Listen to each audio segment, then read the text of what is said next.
ذالک گرامی دیکھیں اہل بیت علیہم السلام نے ہدایت دی ہے اور یہی ہادیان امت ہے، اور جب تک ان کی ہدایت نہیں پاؤ گے ہمیں نجات نہیں مل سکتی۔ ذالک گرامی اس واقعے کو شیرازی بزرگ جنہوں نے تمباکو کا فتویٰ دیا ہے انہوں نے اس واقعے کو نقل کیا ہے کہ ایک مرتبہ وہ ایک علاقے سے گزر رہے تھے،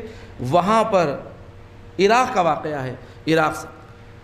تو وہاں پر لوگوں نے جیسے دیکھا کہ آیت اللہ شیرازی بزرگ یہاں عالم دین آئے ہوئے ہیں، انہوں نے ان کا استقبال کیا، بڑے احترام کے ساتھ انہیں بلایا، اور بلانے کے بعد کرسی رکھی گئی، کرسی پر انہیں بٹھایا گیا، سارے لوگ ان کے اطراف بیٹھے ہوئے تھے۔ اسی دوران ایک پردہ پوش بی بی آتی ہے اور آنے کے بعد انہیں سلام کرتی ہے اور کہتی ہے السلام علیکم یا قادم العباس، اے قادم عباس تم پر سلام ہو۔ جب یہ سلام کر کے چلے جاتی ہے تو وہ سوال کرتے ہیں کہ یہ کون عورت تھی، یہ کون خاتون تھی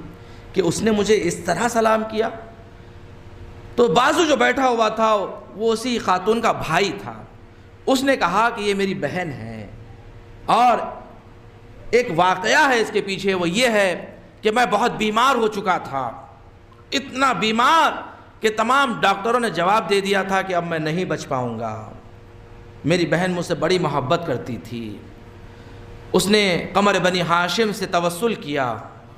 وسیلہ اپنایا اور کہا کہ عباس میں اپنا بھائی آپ سے مانگتی، میرے بھائی کو حیات دے دے، میرے بھائی کو زندگی دے دے۔ ایک مرتبہ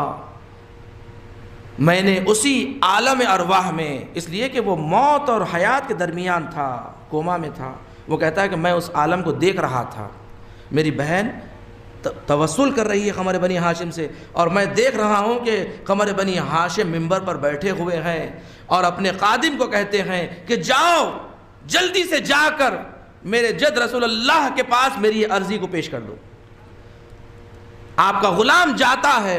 اور جانے کے بعد تھوڑی دیر بعد واپس آتا ہے، آنے کے بعد کہتا ہے کہ آپ کے جد رسول اللہ نے فرمایا ہے کہ اس کی اجل آ چکی ہے، اس کے لیے شفاعت نہ کریں۔ قمر بنی ہاشم نے دوبارہ سے اس خادم سے کہا کہ جاؤ جا کر کہو کہ عباس کہہ رہا ہے کہ اسے شفا دے دیں، اسے مہلت مل جائے۔ وہ خادم جاتا ہے، غلام جاتا ہے، جانے کے بعد دوبارہ واپس آ کر کہتا ہے کہ رسول خدا نے کہا کہ عباس اس کے لیے توسل نہ کریں، اس کی اجل آ چکی ہے، اس کی اجل آ چکی ہے، ہم اس کے ذمہ دار ہیں، پریشان نہ ہونا، اس کی آخرت سنور چکی ہے، یہ آخرت میں کامیاب ہے۔ ایک مرتبہ، تیسری مرتبہ عباس نے خادم کو نہیں کہا، یہ سارا واقعہ وہ سنا رہا ہے کہ اب تیسری مرتبہ عباس نے خادم سے نہیں کہا، بلکہ خود عباس اب جاتے ہیں رسول کی خدمت میں، اور جانے کے بعد کہتے ہیں کہ یا رسول اللہ، یا میری اس عرضی کو قبول کر لے یا آج کے بعد سے عباس سے باب الحوائج کا لقب لے لے۔